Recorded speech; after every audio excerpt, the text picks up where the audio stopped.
Hello ನಮಸ್ತೆ, ರೇಖಾ fashion ಡಿಸೈನಲ್ಲಿ ನಿಮ್ಮ ಸ್ವಾಗತ ಇದೆ. ಬನ್ನಿ ಫ್ರೆಂಡ್ಸ್, ಇವತ್ತು ನಾವು ಪೈಪಿಂಗ್ನ ಯಾವ ಥರ ಮಾಡೋದು ಅದನ್ನ ಕಲ್ತ್ಕೊಳ್ಳೋಣ. ಪೈಪಿಂಗ್ ಮಾಡುವಾಗ ಸುಮಾರು ವಿಧಾನ ಕಲ್ತಿದ್ದೀವಿ ನಾವು. ಬಟ್ ನಮ್ಮ ಪೈಪಿಂಗ್ ಮಾಡಾದ್ಮೇಲೆ ನಮ್ಮ ಪೈಪಿಂಗ್ ಬ್ಲೌಸ್ ಹಾಕೊಂಡಾಗ ಟರ್ನ್ ಆಗುತ್ತೆ. ಅದಕ್ಕೆ ನಾವು ಪದೇ ಪದೇ ಐರನ್ ಮಾಡಬೇಕು, ಸೆಟ್ಟಿಂಗ್ ಮಾಡಬೇಕು. ಅದರ್ವೈಸ್ ನಾವು ಏನು ಮಾಡಬೇಕು, ಪೈಪಿಂಗ್ ಮಾಡಾದ್ಮೇಲೆ ಕೂಡ ಹೆಮ್ಮಿಂಗ್ ಮಾಡಬೇಕು. ನಾನು ಕೂಡ ಸುಮಾರು ಸತಿ ಹಿಂಗೆ ಮಾಡಿದ್ದೀನಿ ಫ್ರೆಂಡ್ಸ್. ಫಸ್ಟ್ ಪೈಪಿಂಗ್ ಮಾಡೋದು, ಆಮೇಲೆ ಅದು ಟರ್ನ್ ಆದ ಕಂಪ್ಲೀಟ್ ಬಂದಾಗ ಮತ್ತೆ ಹೆಮ್ಮಿಂಗ್ ಮಾಡಿಕೊಡೋದು. ಆಗೇನಾಗುತ್ತೆ, ಟರ್ನ್ ಆಗಲ್ಲ. ಬಟ್ ನಾವು ಪೈಪಿಂಗು ಮಾಡಬೇಕು ಮತ್ತು ಹೆಮ್ಮಿಂಗು ಮಾಡಬೇಕಂದ್ರೆ ಡಬಲ್ ಕೆಲಸ ಅಲ್ವಾ. ವಿದೌಟ್ ಹೆಮ್ಮಿಂಗ್ ನಾವು ಪೈಪಿಂಗ್ ಮಾಡಬೇಕಾದ್ರೆ ಎಷ್ಟೊಂದು ಚೆಂದ ಅಲ್ವಾ ಫ್ರೆಂಡ್ಸ್. ಅದಕ್ಕಾಗಿ ಇವಾಗ ನೋಡಿ, ಈ ವಿಡಿಯೋನೇ ಫುಲ್ ನೋಡಿ, ಹಂಗಾದ್ರೆ ನಿಮ್ಮ ಪೈಪಿಂಗ್ ಕೂಡ ಟರ್ನ್ ಆಗಲ್ಲ. ಮತ್ತು ತುಂಬ ಚೆನ್ನಾಗಿ ನಾವು ಥ್ರೆಡ್ ಪೈಪಿಂಗ್ ಯಾವ ರೀತಿ ಮಾಡ್ತೀವಿ ಅದೇ ರೀತಿ ಫಿನಿಶಿಂಗ್ ಕುಟ್ಕೊಂಡು ನಾವು ಮಾಡೋಣ. ನೋಡಿ, ಮೊದಲಿಗೆ ಇದಂತೂ ಮಾಮೂಲಿ ನಾವು ಕ್ರಾಸ್ ಪೀಸನ್ನು ಜಾಯಿಂಟ್ ಹಾಕಿದ್ದೀವಿ. ನೋಡಿ, 1.25 ಇಂಚ್ ಅಷ್ಟು ಅಗಲನ ಬಟ್ಟೆ ಅಗಲ ತೊಗೊಂಡಿದ್ದೀನಿ. ಮತ್ತು ಇದು ಕ್ರಾಸ್ ಪೀಸ್ ಎಲ್ಲ ಫುಲ್ ನಮ್ಮ ಬ್ಲೌಸ್ ನೆಕ್ಗೆ ಎಷ್ಟು ಬೇಕೋ ಅಷ್ಟು ನಾನು ಏನು ಮಾಡಿದ್ದೀನಿ, ಜಾಯಿಂಟ್ ಹಾಕಿದ್ದೀನಿ. ಇದು ಕೂಡ ಕ್ರಾಸಲ್ಲೇ. ಇದು ಕೂಡ ತುಂಬ ಇಂಪಾರ್ಟೆಂಟು. ನೀವು ಕ್ರಾಸ್ ಪೀಸ್ ಜಾಯಿಂಟ್ ಮಾಡೋವಾಗ ಮಾತ್ರ ಕ್ರಾಸಲ್ಲೇ ಈ ಥರನೇ ಶೇಪಲ್ಲಿ ನೀವು ಸ್ಟ್ರೇಟ್ ಮಾಡಬಾರ್ದು, ಕ್ರಾಸಲ್ಲೇ ಮಾಡಿ. ಸ್ಟ್ರೇಟ್ ಮಾಡಿದಾಗ ಏನಾಗುತ್ತೆ, ಗಂಟು ಜಾಸ್ತಿ ಕಾಣುತ್ತೆ. ಈ ಥರ ಸ್ಟ್ರೇಟ್ ಇದ್ದಾಗ, ಈ ಥರ ಕ್ರಾಸ್ ಇದ್ದಾಗ ಏನಾಗುತ್ತೆ, ಬಟ್ಟೆ ಆ ಕಡೆ ಈ ಕಡೆ ಎಲ್ಲ ಕಡೆನೂ ಹೋಗ್ಬಿಡುತ್ತೆ, ಒಂದೇ ಕಡೆ ಇರಲ್ಲ. ಹಂಗಾಗಿ ಫಿನಿಶಿಂಗ್ ಚೆನ್ನಾಗಿ ಬರುತ್ತೆ. ಇದಂತೂ ಮಾಮೂಲಿ. ಇವಾಗ ನೆಕ್ ಕೂಡ ನೋಡಿ, ಬ್ಲೌಸ್ ಫುಲ್ ನಂದು ರೆಡಿ ಆಗಿದೆ. ಇವಾಗ ಬರೀ ನಾನು ಏನು ಮಾಡಬೇಕು, ನೆಕ್ ಮಾಡಬೇಕು. ನೋಡಿ, ನೀವು ಫುಲ್ ವಿಡಿಯೋ ನೋಡಿದ್ರೆ ನಿಮ್ಗೆ ತುಂಬ ಚೆನ್ನಾಗಿ ಅರ್ಥ ಆಗುತ್ತೆ. ಇದೇನಪ್ಪ ನಾರ್ಮಲ್ ರೀತಿಯಲ್ಲಿ ಹೇಳ್ಕೊಡ್ತಾ ಇದ್ದಾರೆ ಅಂತ ಅನ್ಕೋಬೇಡಿ. ಇದರಲ್ಲಿ ಸ್ವಲ್ಪ ಲಾಸ್ಟಲ್ಲಿ ಟ್ವಿಸ್ಟ್ ಇದೆ, ನೋಡ್ಕೊಂಡು ಮಾಡಿ. ನಿಮ್ಮ ಥ್ರೆಡ್ ಪೈಪಿಂಗ್ ಕೂಡ ಅಷ್ಟು ಚೆನ್ನಾಗಿ ಬರಲ್ಲ, ಅಷ್ಟು ಚೆನ್ನಾಗಿ ಈ ಪೈಪಿಂಗ್ ಬರುತ್ತೆ. ನೋಡಿ, ನಾನು ಏನು ಮಾಡಿದ್ದೀನಿ, ಪ್ರೆಷರ್ ಫುಟನ್ನು ಡಬಲೇ ಇದೆ.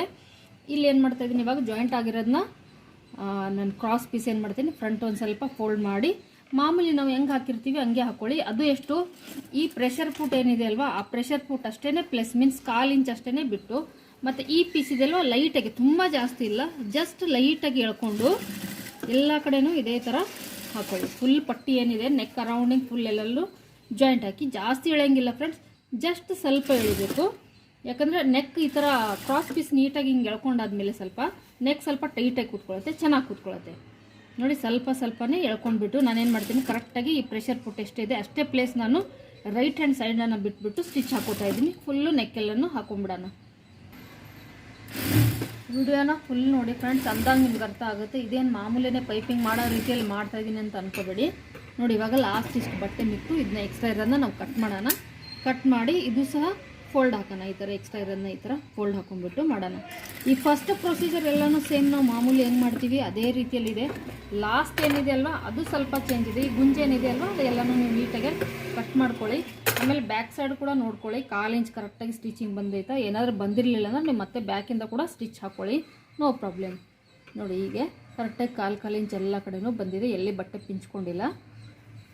ಮತ್ತು ಇವಾಗ ಏನು ಮಾಡಬೇಕು ನೋಡಿ, 1/2 ಇಂಚ್ ಅಷ್ಟು ಮಾತ್ರ ಇಟ್ಟು ಹೀಗೆ. ಇದು ಕೂಡ ಮಾಮೂಲಿ ಇದೆ, ಬಟ್ ಲಾಸ್ಟ್ ಸ್ಟಿಚ್ ಏನಿದೆ ಅಲ್ವಾ, ಅದು ಇಂಪಾರ್ಟೆಂಟ್ ಇದೆ, ಯಾವ ರೀತಿ ಹಾಕಬೇಕಂತ. ನೋಡಿ, ಇದು ಕೂಡ ಅಷ್ಟೇ 1/2 ಇಂಚ್ ಇಟ್ಟಿದ್ದೀನಿ. ಬಿಕಾಸ್ ನಮ್ಮದು 1/4 ಇಂಚ್ ಮಾತ್ರ ಪೈಪಿಂಗ್ ಬರುತ್ತೆ, ಮತ್ತು ಇನ್ನು 1/4 ಇಂಚ್ ಬಟ್ಟೆ ಕೆಳಗಡೆ ಟರ್ನ್ ಆಗುತ್ತೆ. ಅದಕ್ಕೆ ನಾನು ಈ ಬಟ್ಟೆ ಏನಿದೆಲ್ಲ ಓನ್ಲಿ 1/2 ಇಂಚ್ ಅಷ್ಟು ಬಟ್ಟೆ ಫೋಲ್ಡ್ ಮಾಡಿ ಕರೆಕ್ಟಾಗಿ ಎರಡಕ್ಕೂ ಸೆಂಟರ್ ನಾನು ಸ್ಟಿಚ್ ಹಾಕ್ತಾಯಿದ್ದೀನಿ. ನೋಡಿ, ಎರಡು ಮಧ್ಯ ಕ್ರಾಸ್ ಪೀಸ್ ಏನಿದೆ ಅಲ್ವಾ, ಅದು ಎರಡಕ್ಕೂ ಮಧ್ಯ ಇದೆ. ನೋಡಿ, 1/2 ಇಂಚ್ ಇದೆ, ಅದ್ರ ಮಧ್ಯ 1/4 ಇಂಚಿಗೆ ಆ ಕಡೆ 1/4 ಇಂಚ್ ಈ ಕಡೆ ಬಿಟ್ಟು ನಾನು ಸ್ಟಿಚ್ ಹಾಕ್ತಾಯಿದ್ದೀನಿ. ಆ ಬಟ್ಟೆ ಕೂಡ ಯಾವ ಥರ ಸ್ಟಿಚ್ ಹಾಕ್ತಾಯಿದ್ದೀನಿ ಅಂದರೆ, ಇದ್ರ ಮೇಲೆ ಹೈಡ್ ಮಾಡ್ತಾಯಿದ್ದೀನಿ. ಹೈಡ್ ಮಾಡಿ ಇಲ್ಲಿ ಸ್ಟಿಚ್ ಹಾಕ್ತಾಯಿದ್ದೀನಿ. ನೋಡಿ, ನೀವು ಕೂಡ ಇದೇ ರೀತಿ ಮಾಡಬೇಕು. ನೋಡಿ ಫ್ರೆಂಡ್ಸ್, ಫುಲ್ ಸ್ಟಿಚ್ ಹಾಕಾಗಿದೆ. ಕರೆಕ್ಟಾಗಿ 1/2 ಇಂಚ್ ಹಾಕಿಬಿಟ್ಟು 1/2 ಇಂಚ್ ಬಟ್ಟೆ ತೊಗೊಂಡು ಮಧ್ಯೆ ಸ್ಟಿಚ್ ಹಾಕಿದ್ದೀನಿ. ಇವಾಗ ಬ್ಯಾಕ್ ಸೈಡ್ ನೋಡಿ ಫ್ರೆಂಡ್ಸ್, ಬಟ್ಟೆ ಏನಾದರೂ ನಿಮ್ಮದಿಲ್ಲ ಎಕ್ಸ್ಟ್ರಾ ಏನಾದರೂ ಇದ್ದರೆ ನೀವು ಕಟ್ ಮಾಡ್ಕೋಬೋದು. ನೋಡಿ, ಹೀಗೆ ಎಕ್ಸ್ಟ್ರಾ ಎಲ್ಲೆಲ್ಲಿ ಅನಿಸುತ್ತೋ ಅದೆಲ್ಲ ಬಟ್ಟೆನ ಕಟ್ ಮಾಡ್ಕೊಳ್ಳಿ. ನನ್ನದು ಸ್ವಲ್ಪ ಇದೆ ಇಲ್ಲಿ, ನಾನು ಸಹ ಕಟ್ ಮಾಡ್ತಾಯಿದ್ದೀನಿ. ನೋಡಿ, ಇಲ್ಲಿ ಹೀಗೆ ಎಕ್ಸ್ಟ್ರಾ ಇರೋದು ಗುಂಜು, ಆಮೇಲೆ ಎಕ್ಸ್ಟ್ರಾ ಇರೋದು ಏನಾದರೂ ಈ ಕ್ರಾಸ್ ಪೀಸ್ ಅಟ್ಯಾಚಿಂಗ್ ಮಾಡುವಾಗ ಬಂದಿರೋದು ಕಚ್ಚೆ ಎಲ್ಲನೂ ನಾವು ಏನು ಮಾಡೋಣ, ನೀಟಾಗೆ ಕಟ್ ಮಾಡೋಣ. ಮತ್ತು ಇಲ್ಲಿದು ಮುಂದಕ್ಕೆ ಏನು ಪ್ರೊಸೀಜರ್ ಇದೆಯಲ್ಲ ಅದು ಇಂಪಾರ್ಟೆಂಟ್ ಇದೆ ಫ್ರೆಂಡ್ಸ್. ಇದೆಲ್ಲ ಮಾಮೂಲಿ, ನಾವು ಮಾಮೂಲಿ ಹೆಂಗೆ ಮಾಡ್ತೀವಿ ಹಂಗೆ ಇದೆ. ಇಲ್ಲೇನು ನೆಕ್ಸ್ಟ್ ಪ್ರೊಸೀಜರ್ ಮಾಡ್ತೀವಿ, ಆ ಪ್ರೊಸೀಜರಿಂದನೇ ನಮ್ಮ ಪೈಪಿಂಗ್ ತುಂಬ ಚೆನ್ನಾಗಿ ಬರುತ್ತೆ, ಮತ್ತು ನಮ್ಮ ಪೈಪಿಂಗನ್ನು ಟರ್ನ್ ಕೂಡ ಆಗಲ್ಲ ಫ್ರೆಂಡ್ಸ್. ನೋಡಿ, ಇವಾಗ ಎಕ್ಸ್ಟ್ರಾ ಎಲ್ಲನೂ ಕಟ್ ಮಾಡ್ತೀವಿ. ಕಟ್ ಮಾಡಾದ್ಮೇಲೆ ಇಲ್ಲೇನು ಗೊತ್ತಾ ಫ್ರೆಂಡ್ಸ್, ನಾವೇನು ಮಾಡ್ತೀವಿ, ಈ ಥರ ಫೋಲ್ಡ್ ಮಾಡ್ತೀವಿ. ಫೋಲ್ಡ್ ಮಾಡಾದ್ಮೇಲೆ ಏನು ಮಾಡ್ತೀವಿ, ಡೈರೆಕ್ಟ್ ಇಲ್ಲೇನು ಮಾಡ್ತೀವಿ, ಇಲ್ಲಿ ಮೇಲೆ ಸ್ಟಿಚ್ ಹಾಕ್ತೀವಿ. ಹೀಗೆ ನೋಡಿ, ಹೀಗೆ ಮಾಡಿಕೊಂಡು ಇಲ್ಲಿ ಹಾಕಿ ಈ ಡಬಲ್ ಪ್ರೆಷರಿಂದನೇ ನಾವು ಏನು ಮಾಡ್ತಾಯಿದ್ವಿ, ಸ್ಟಿಚ್ ಮಾಡ್ತೀವಿ. ಸ್ಟಿಚ್ ಮಾಡುವಾಗ ಏನು ಮಾಡ್ತೀವಿ, ಪಕ್ಕ ಇಲ್ಲಿ ಅಂದರೆ ಈ ಕಾರ್ನರ್ ಲೈನ್ ಇದೆಯಲ್ಲ ಅಲ್ಲೇನೆ ಹಾಕ್ತೀವಿ. ಆ ಕಾರ್ನರ್ ಲೈನ್ ಹಾಕೋದ್ರಿಂದ ಏನಾಗುತ್ತೆ, ಈ ಕಡೆನೂ ಪ್ರೆಷರ್ ಬೀಳುತ್ತೆ ಮತ್ತು ಈ ಕಡೆನೂ ಪ್ರೆಷರ್ ಬೀಳುತ್ತೆ. 2 ಪ್ರೆಷರ್ ಇದಾವಲ್ವಾ, 2 ಇರೋದ್ರಿಂದ ನಮ್ಮ ಪೈಪಿಂಗ್ ಲೈನ್ ಆಗುತ್ತೆ, ಇಲ್ಲಿ ಬರುತ್ತೆ ಪೈಪಿಂಗ್ ಸ್ಟಿಚ್ ಇಲ್ಲಿ ಬರುತ್ತೆ. ಒಂದು ಪ್ರೆಷರ್ ಪುಟ್ ಇಲ್ಲಿ ಕೂತ್ಕೊಳ್ಳುತ್ತೆ, ಇನ್ನೊಂದು ಪ್ರೆಷರ್ ಪುಟ್ ಇಲ್ಲಿ ಕೂತ್ಕೊಳ್ಳುತ್ತೆ. ಅದರಿಂದನೇ ಫ್ರೆಂಡ್ಸ್ ನಮ್ಮದು ಏನು ಪೈಪಿಂಗ್ ಇದೆ ಅಲ್ವಾ ಅದು ಟರ್ನ್ ಆಗೋದು ಮತ್ತು ಒಂದು ಕಡೆ ದಪ್ಪ ಒಂದು ಕಡೆ ಸಣ್ಣ ಆಗೋದು.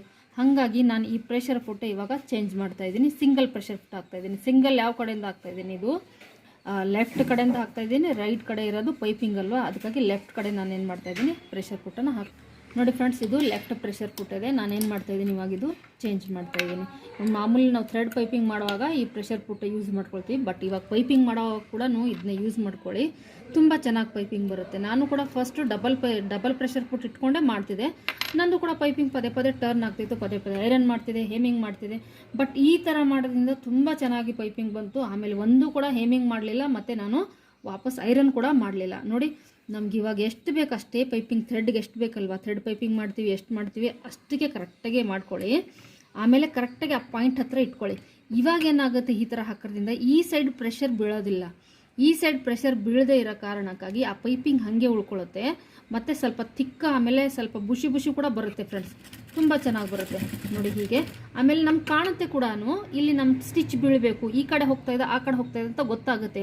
ಈ ಡಬಲ್ ಪ್ರೆಷರ್ ಪುಟ್ ಇರೋದ್ರಿಂದ ಇದು ಏನಾಗ್ತಿತ್ತು, ನಮಗೆ ಹೈಡ್ ಆಗ್ತಿತ್ತು. ಸ್ಟಿಚಿಂಗ್ ಅಲ್ಲಿ ಬರ್ತದೆ ಇಲ್ಲಿ ಬರ್ತದೆ ಅಂತ ಗೊತ್ತಾಗ್ತಿಲ್ಲ. ಒಂದು ಕಡೆ ಸ್ವಲ್ಪ ದಪ್ಪ ಒಂದು ಕಡೆ ಸಣ್ಣ, ಯಾಕಂದರೆ ಇದ್ರ ಕೆಳಗಡೆ ಬಟ್ಟೆ ಇರ್ತಿತ್ತಲ್ವ ಈ ಥರ ಹೀಗೆ. ಬಟ್ ಇದು ಬೇಡ, ಇದು ತೆಗೆದಾದ್ಮೇಲೆ ಈ ಕಡೆ ನೋಡಿ ಕರೆಕ್ಟಾಗಿ ನಮ್ಗೆ ಗೊತ್ತಾಗುತ್ತೆ ಈ ಕಡೆ ಎಷ್ಟು ನಾವು ಪೈಪಿಂಗ್ ತೆಗಿಬೇಕು, ಎಷ್ಟು ನಾವು 1/4 ಇಂಚ್ ಅಂದರೆ ಎಷ್ಟು ಹೇಗೆ ಅಂತ ಅಷ್ಟಕ್ಕೆ ನಾವು ಕರೆಕ್ಟಾಗೆ ನೋಡಿ ಅಲ್ಲಿ ಸ್ಟಿಚ್ ಹಾಕ್ಕೊಂಡು ಹೋಗೋಣ. ಈ ಥರ ಮಾಡೋದ್ರಿಂದ ಫ್ರೆಂಡ್ಸ್ ನಿಮ್ಮ ಪೈಪಿಂಗ್ ಕರೆಕ್ಟಾಗೆ 100% ಕರೆಕ್ಟಾಗೆ ಸೇಮ್ ಥ್ರೆಡ್ ಪೈಪಿಂಗ್ ರೀತಿಯಲ್ಲಿ ಮತ್ತು ಟರ್ನ್ ಆಗೋ ಚಾನ್ಸಸ್ 0 ಫ್ರೆಂಡ್ಸ್. ನೋಡಿ ಇದು ಎಷ್ಟು ಬುಷಿಯಾಗಿ ಬಂತು ನೋಡಿ, ಫ್ಲ್ಯಾಟ್ ಬರಲಿಲ್ಲ, ಈ ಥರ ಅಪ್ಪ ಥರ ಒಂಥರ ಥ್ರೆಡ್ ಥರ ಬಂದಿದೆ. ಥ್ರೆಡ್ ಹಾಕಿದ್ದೀವಿ ಆ ರೀತಿ ಕಾಣ್ತಾ ಇದೆ. ಆಮೇಲೆ ನಮ್ಮ ಕಣ್ಣಿಗೆ ಕೂಡ ಕಾಣ್ತಾ ಇದೆ ಆ ಸ್ಟಿಚಿಂಗ್ ನಾವು ಎಲ್ಲಿ ಹಾಕಬೇಕು ಅಂತ. ನೀವು ಡಬಲ್ ಪ್ರೆಷರ್ ಪುಟ್ ಹಾಕಿ ಕೂಡ ನೋಡಿ, ಮತ್ತು ಈ ಥರ ಕೂಡ ಹಾಕಿ ನೋಡಿ, ತುಂಬ ಚೆನ್ನಾಗಿ ಬರುತ್ತೆ ಈ ಥರ ಸಿಂಗಲ್ ಪ್ರೆಷರ್ ಪುಟ್ಟಿಂದ ಪೈಪಿಂಗು. ಮತ್ತು ಟರ್ನ್ ಆಗಲ್ಲ ಫ್ರೆಂಡ್ಸ್. ನೀವು ಐರನ್ ಮಾಡೋ ಕೂಡ ಅವಶ್ಯಕತೆಯೇ ಇಲ್ಲ. ಒಂದು ಸತಿ ಟ್ರೈ ಮಾಡಿ, ಒಂದು ಸತಿ ಇಲ್ಲ ನೀವು ಪಕ್ಕ ಟ್ರೈ ಮಾಡೇ ಮಾಡಿ, ಯಾಕಂದರೆ ಇದು ತುಂಬ ಚೆನ್ನಾಗಿ ಬರುತ್ತೆ ಪೈಪಿಂಗು. ಇನ್ನು ಪದೇ ಪದೇ ಥ್ರೆಡ್ ಪೈಪಿಂಗ್ ಮಾಡೋ ಅವಶ್ಯಕತೆನೇ ಇಲ್ಲ. ನಾನು ಸುಮಾರು ಸತಿ ಎಲ್ಲದಕ್ಕೂ ಥ್ರೆಡ್ ಪೈಪಿಂಗ್ ಯೂಸ್ ಮಾಡಿ, ಆಮೇಲೆ ಇದೇ ಥರ ಪೈಪಿಂಗ್ ಮಾಡಬೇಕಾದ್ರೆ ಥ್ರೆಡ್ ಯೂಸ್ ಮಾಡ್ಕೊಳ್ತಿದ್ದೆ. ಇಲ್ಲ ಅಂತಂದರೆ ಏನು ಮಾಡ್ತಿದ್ದೆ, ಹೇಮಿಂಗ್ ಮಾಡ್ಕೊಳ್ತಿದ್ದೆ. ಪೈಪಿಂಗ್ ಮಾಡೋದು ಮತ್ತು ಹೇಮಿಂಗ್ ಮಾಡೋದು ಅದು ಡಬಲ್ ಕೆಲಸ. ಪೈಪಿಂಗ್ ಚೆನ್ನಾಗೇ ಬರ್ತಾನೆ ಇರಲಿಲ್ಲ. ಆಮೇಲೆ ಅದು ಮತ್ತೆ ಹೇಮಿಂಗ್ ಮಾಡಬೇಕಂದ್ರೆ ಅಯ್ಯೋ ಡಬಲ್ ಕೆಲಸ ಅಲ್ವಾ, ಮತ್ತೆ ಪೈಪಿಂಗ್ ಮಾಡೋದು, ಹೇಮಿಂಗೇ ಮಾಡೋಣ ಈ ಥರ ಅನಿಸ್ತಿತ್ತು.